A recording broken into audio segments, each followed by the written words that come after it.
As a ప్రొడ్యూసర్గా ఏ producer కాదన్నారు. అది ఎప్పటి నుంచో ఉండేది అది. కాబట్టి అంతేకాని ఈ క్యారెక్టర్కి తెలుగు వాళ్ళు ఉన్నారంటే ప్రతి క్యారెక్టర్ తెలుగు వాళ్ళే బోల్డ్ మంది చేస్తున్నారు కదా. ఒక పర్టికులర్గా ఇప్పుడు ఒక 6 feet హైట్ ఉండాలి, ఇలా బాడీ ఇది ఉండాలంటే మన ఇక్కడ ఎంతమంది ఉన్నారు కదా. అలాంటి వాళ్ళు మన ఇక్కడి నుంచి బాంబే నుంచి పిలిపించుకోవాలి. కానీ మన వాళ్ళు అంత అన్యాయంగా ఏం బయట వాళ్ళని పిలిపించుకోవడం లేదు. చక్కగా సన్నగా ఉండాలి అంటే హిందీ బాంబే నుంచి హీరోయిన్సే పిలిపించుకోవాలి. మన వాళ్ళు ఎంతమంది ఉన్నారు అలాగా. ఇలా కొన్ని మనకు ఆప్షన్స్ లేనప్పుడు ఇంక అంతే కదా వెళ్ళాల్సిందే. కన్నడ నుంచి ఇప్పుడు ఎంతమంది వస్తున్నారు ఆర్టిస్టులు. ఇప్పుడు సీరియల్స్లో అంతా ఎక్కువగా కర్ణాటక వాళ్ళు వస్తున్నారు. సీరియల్స్లో ఆర్టిస్టులు ఆల్మోస్ట్ కర్ణాటక వాళ్ళు వస్తున్నారు. కాబట్టి ఆప్షన్స్ లేనప్పుడు వాళ్ళ క్యారెక్టర్కి సూట్ అయ్యే విధంగా పిలిపించుకోవడంలో తప్పేం లేదు అని నేను అనుకుంటున్నా. మరి ఇక్కడున్న వాళ్ళు ఫీల్ అవుతున్నారంటే మరి నేను అనుకోవడం ఇక్కడున్న ఆర్టిస్టులు అందరూ బిజీగానే ఉన్నారు. క్యారెక్టర్ ఆర్టిస్టులు అందరూ బిజీగానే ఉన్నారు. ఎవరు బిజీగా లేరు, బిజీగానే ఉన్నారు. కాబట్టి కొత్తదనం కావాలనుకునే డైరెక్టర్స్ ఉంటారు. ఇప్పుడు ఈ సినిమా ఇలా ఉందంటే వచ్చే నెక్స్ట్ సినిమాకి నా స్టోరీ వచ్చి ఈ విలన్ పనికిరాడు, విలన్ ఇలా ఉండాలి అలా ఉండాలి అనుకుంటే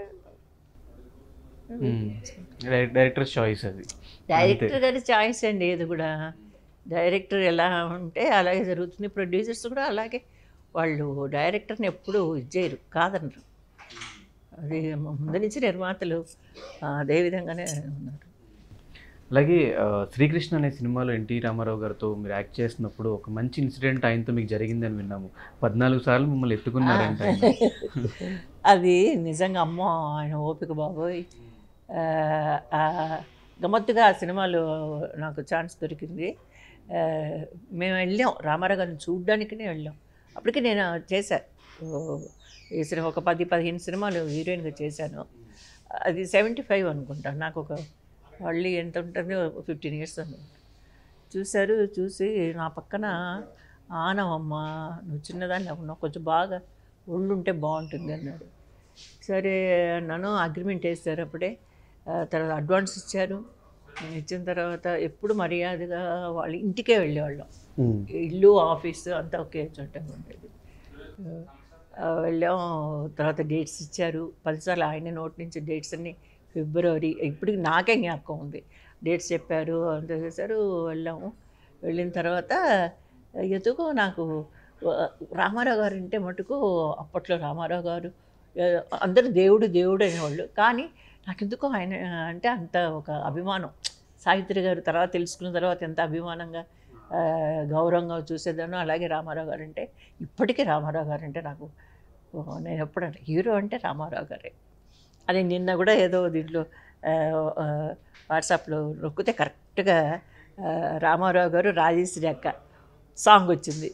నేను మా ఆయనతో అన్నాను, అబ్బా అందం అంటే ఈయనదే అందం అని అన్నాను నేను. అలాగా రామారావు గారితో ఛాన్స్ అనేసరికి ఇంక మా మదరు మా ఫాదరు అందరూ అబ్బా ఎంత మంచి ఛాన్స్, ఎంత ఇది ఇంకెక్కడ రాదు.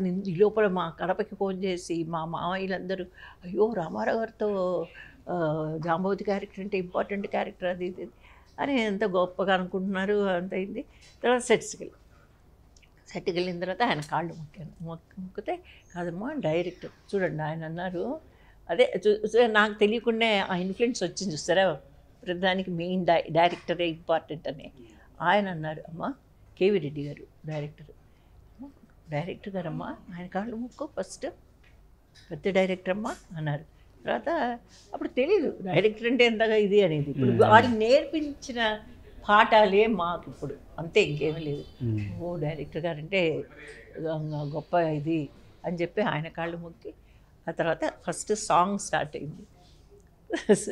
ఒక స్టూల్ మీద నిలబడమన్నారు. ఇంత స్టూల్ మీద నిలబడితే సాంగ్ వేశారు. వేసి టక్కున ఎత్తుకున్నారు.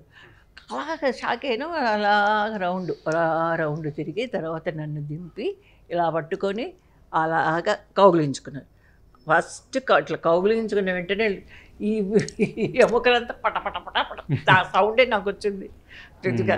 తర్వాత మళ్ళీ అలా 14 టైమ్స్ అండి. 14 టైమ్స్ నిజంగా నాకేం పని లేదు, ఏమీ లేదు అందులో. ఊరికి ఆయన ఎత్తుకుని తిప్పుతుంటే తిరగడమే. కానీ నాకే ఇది అనిపించింది, ఆయన ఎలా చేశారు ఆ కిరీటం, ఆ నగలు అన్నీ పెట్టుకొని. గ్రేట్, వాళ్ళంతా గ్రేట్. తర్వాత బ్రేక్ టైంలో ఆయన కూర్చుంది పెద్ద స్టూలు. ఇంత స్టూల్ మీద ఇలా కూర్చొనే ఉంటారు, ఇలా కూర్చొనే పడుకుంటారు, కూర్చొనే ఉంటారు. పాపం ఇట్లా ఆనుకోవడానికి కూడా ఉండదు చైరు. అలాగే ఒక ఫ్యాన్ మటుకు పెడతారు, అలాగే ఉంటారు. బ్రేక్ టైంలో బుట్టలో గడ్డి వేసుకొని ఆర్ట్ డైరెక్టర్ చేయాల్సిన పని ఈయన ఆ గడ్డంతా మధ్యాహ్నం 1:30కి మేము సెట్కి వెళ్ళిపోయాం. భోంచేసిన వెంటనే వెళ్ళిపోతాం కదా. అప్పట్లో అంతా లేట్ అంతా అనేది ఉండదు. మేము కూడా అంతే, ఇంకా డ్రెస్ మార్నింగ్ వేసుకున్నామంటే ఇంకా నైట్ ప్యాకప్ తర్వాతే డ్రెస్సు తీయడమే. అంతవరకు డ్రెస్సు తీయడం అనేది ఉండదు. ఆ గడ్డి ఇట్లా పట్టుకొని బుట్ట పట్టుకొని గడ్డి అంతా వేసుకుంటూ ఉన్నారు. నేను ఆశ్చర్యంగా చూశాను. అంటే అందరూ అన్ని డిపార్ట్మెంట్స్ వాళ్ళు పనిచేస్తున్నారు, అందరూ ఉన్నా కూడా ఆయనకు అంత ఇంట్రెస్ట్, అంత పర్ఫెక్ట్గా. తర్వాత నా మేకప్లో కూడా అన్నీ చూసి అప్పుడు స్కెచ్ వేసేవాళ్ళు. ఒక్కొక్క క్యారెక్టర్కి స్కెచ్ ఉండేది. ఈ క్యారెక్టర్ ఇలా ఉండాలి, ఈ హెయిర్ స్టైల్ నుంచి కనుబొమ్మ, లిప్స్టిక్, కళ్ళు, నగలు చేసేవాళ్ళు. డ్రెస్సెస్ కూడా కుట్టేవాళ్ళు. మంచానికి మొత్తం వేసేసి తణుకులు అంటారు సీక్వెన్స్ అన్నీ కుట్టి అలా రెడీ చేసేవాళ్ళు కాస్ట్యూమర్స్. తర్వాత స్కెచ్ వేసి నా లిప్స్టిక్ మటుకు చెప్పారు, అమ్మ కొంచెం షేపు రావాలి అని చెప్పి మేకప్ మ్యాన్ పిలిపించి ఆ లిప్స్టిక్ వేయించి అంత శ్రద్ధ తీసుకునేవాళ్ళు. అదే అన్నాను కదా, షూటింగ్ అని వచ్చిన తర్వాత ఇంకా డైవర్షనే ఉండదు. సినిమా, డైలాగు, యాక్టింగు దాని మీదే ఉంటుంది ధ్యాస. దాని మీద ఉండదు వాళ్ళకి. బట్ ఎప్పుడైనా ఆలోచించారా ముగ్గురు సీఎంస్ని మీరు కవర్ చేశారు, ముగ్గురు సీఎంస్తో మీరు వర్క్ చేశారని? ఇండస్ట్రీ నుంచి జయలలిత గారు, ఎంజీఆర్ గారు, ఎన్టీఆర్ గారు. జయలలిత గారితో కలిసి నేను డబ్బింగ్ చెప్పారు. కలిసి డబ్బింగ్ చెప్పాను. ఆవిడ కూడా చాలా కామ్ క్వైట్. సెట్లో కూర్చున్నారంటే దూరంగా కూర్చుంటారు, బుక్స్ చదువుతూ ఉంటారు. ఏదో ఒక బుక్ చేతిలో ఉంటుంది, చదువుతూ ఉంటారు, చాలా కామ్గా ఉంటారు. చాలా డ్యాన్స్ మాస్టర్స్ ఉన్నారు కదా, మేము అందరి మాస్టర్లతో చేసాం కదా. చేసేటప్పుడు వాళ్ళు చెప్పేవాళ్ళు, మాస్టర్లందరూ చెప్పేవాళ్ళు, జయలలితమ్మ చాలా అదే తమిళ్లో చెప్పేవాళ్ళు, చాలా క్లెవరు, ఇలా ఎంత తెలివిమంత్రాలంటే అలా పట్టేసేదంట. స్టెప్పు అలా దూరంగా చూసి ఒకసారి చూసేసి నెక్స్ట్ వచ్చేసి డ్యాన్స్ చేసేసేదంట. అంత నాలెడ్జ్, అంత తెలివి, గ్రాస్పింగ్ శక్తి. సో ముగ్గురు సీఎంస్ మీకు క్లోజ్ కాబట్టి ఆ టైంలో ఏమన్నా పొలిటికల్గా కూడా స్టార్ట్ అవుదాము, ఏమన్నా ఒక పొజిషన్ అడుగుదాము అని ఏమనిపించలేదు? అప్పుడు అనిపించలేదు, ఇప్పుడు అనిపించలేదు. అసలు నాకు ఇదే లేదు, అస్సలు లేదు. ఆలోచన లేదు, అవసరం రాలేదు. సరే ఇంట్రెస్ట్ ఉంటే ఏదన్నా అవసరం వచ్చేదేమో, కానీ నాకు ఇంట్రెస్టే లేదు. ఎవరికి వేసారు మీరు ఓటు? ఎన్టీఆర్ గారికి వేసారు, జయలలిత గారు తమిళ్లో వేసారు, మీకు ఎక్కడుంది ఓటు? నాకు అక్కడ తమిళనాడులో.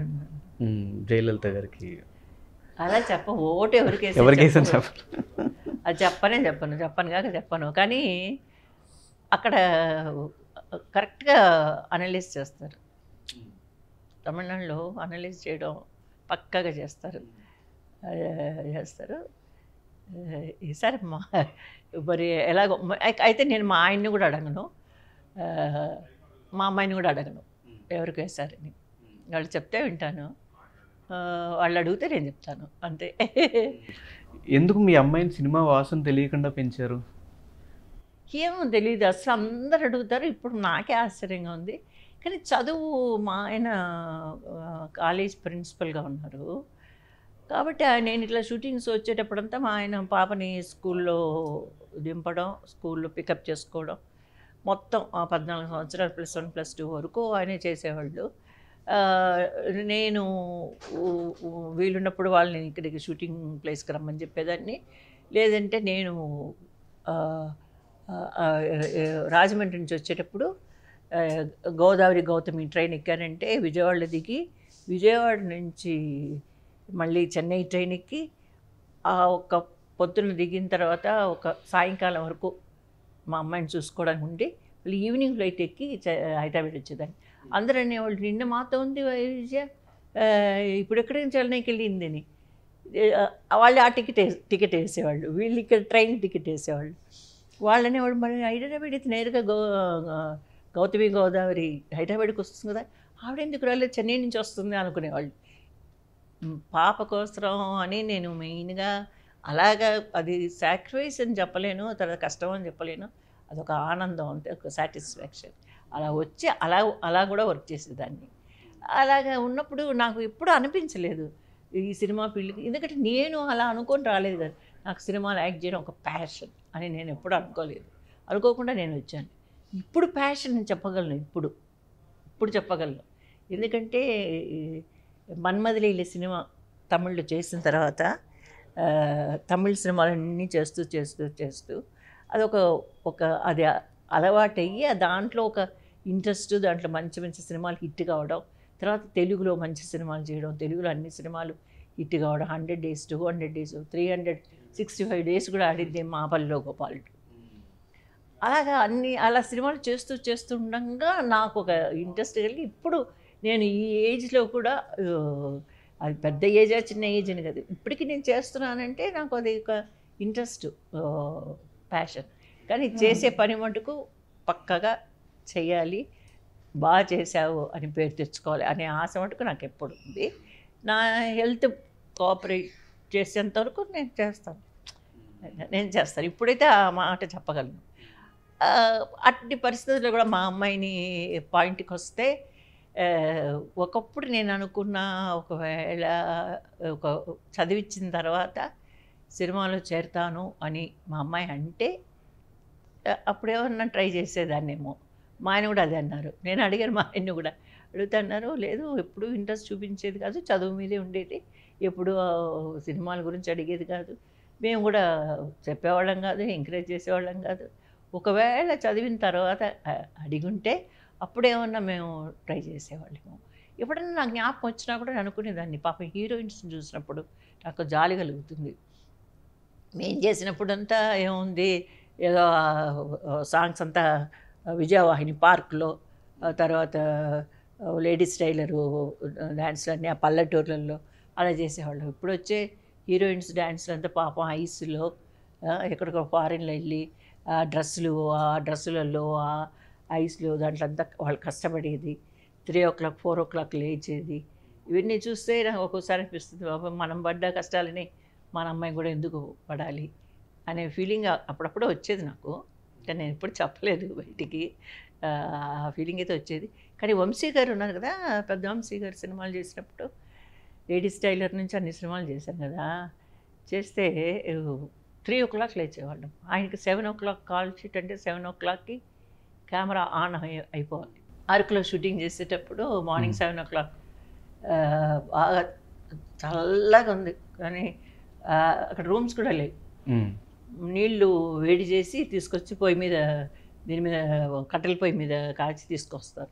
3 o'clock తీసుకొచ్చి పెడితే 3 o'clock స్నానం చేసి మేకప్ వేసుకొని అన్నీ చేసుకొని 6 o'clock బండి ఎక్కితే కరెక్ట్గా స్పాట్కి వెళ్ళి 6:30కి కెమెరా ముందు నిలబడితే అప్పుడు ఆయనకు సాటిస్ఫాక్షన్. వంశీ గారికి 7 o'clock తీసేయాలి. రాఘవేంద్రరావు గారు కూడా అంతే 7 o'clock కాల్ షీట్, శరత్ గారు అందరూ అంతే. అప్పట్లో అలా ఉండేది. 7 o'clock కాల్ షీట్ అంటే 7 o'clock కెమెరా అవ్వాలి.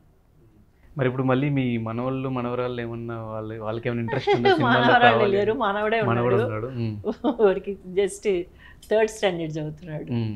తెలీదు, వాడిని కూడా మమ్మల్ని స్కూల్లో దింపడం తీసుకురావడం, మా అమ్మాయిని ఎలా చేసామో అదే ప్రాసెస్లో ఉంది. పెద్ద అయితే మగపిల్లాడు కాబట్టి ఏమన్నా ఊరికే వస్తుంది ఇంట్రెస్ట్ అది సినిమాలు అంటే. అలాగే ఇప్పుడున్న జనరేషన్లో మీ ఫేవరెట్ హీరో ఎవరి సినిమాలు ఎక్కువ చూస్తూ ఉంటారు మీరు? అది చాలామంది అడిగారు, కానీ నాకు అట్లా ఎవ్వరూ లేరు. ఫేవరెట్ హీరో లేదు. ఏ సినిమాలో హీరో సూపర్గా చేస్తే ఆ హీరో బాగా చేశారు, చాలా బాగుంది అని అనుకుంటాను. అందరు బాగా చేస్తున్నారు. ఎవరు ఫేవరెట్ అని నాకైతే ముందు నుంచి లేరు. ఒక రామారావు గారు అయితే చెప్తాను, సావిత్రి గారు అయితే చెప్తాను, కానీ ఆ తర్వాత ఫేవరెట్ ఇప్పుడు శోభన్ బాబు గారు ఉన్నారు. మంచి అందం కదా, శోభన్ బాబు గారు చాలా అందగాడు అనకూడదు, చాలా అందమైన వాళ్ళు. కృష్ణ గారు ఎంత మంచి పర్సనాలిటీ. కృష్ణ గారు చాలా, ఆయన యాక్ట్ చేయాలంటే ఎంత భయం అంటే అలా చూసుకుంటారు. పేపర్ ఒకసారి చదవమంటారు, డైలాగ్ ఇంత పెద్ద డైలాగ్ ఉన్నా కూడా రెడీ టేక్ అనేస్తారు.